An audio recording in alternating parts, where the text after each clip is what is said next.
Wyoming has been dealing with the ongoing issue of affordable housing, or according to officials, attainable housing. As inflation, interest rates, and mortgage rates increase, housing has become more of a distant reality for some folks.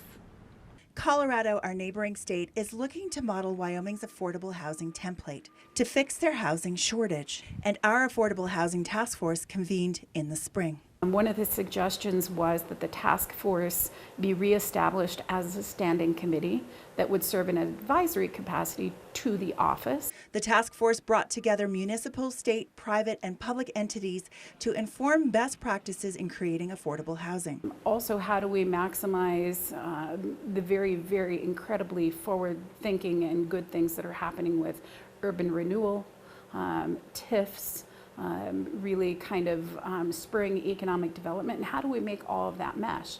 We don't operate in silos, right? We operate kind of in concert with one another. It evaluated housing needs, looking at existing and missing policy, innovative and best practices, helping branches communicate, bringing together knowledge and strengths to the table. Out of it, the state created 2 new legislative draft bills. Affordable housing that fits in that housing continuum that's typically financed in small or in large part by subsidy.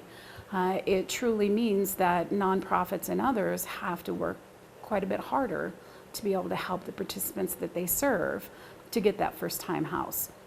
Some of the ideas included land banking or recycling blighted properties into private or public livable spaces, state housing trust funds helping to reduce land costs, and community land trusts, a shared equity model to help keep housing cheap. But we need solutions as soon as possible. A decade over decade, we've continued to produce fewer units, and we've seen an increase in population. So, right, as you know, any engineer will tell you that everything has a tensile strength, right? And somewhere we're going to break.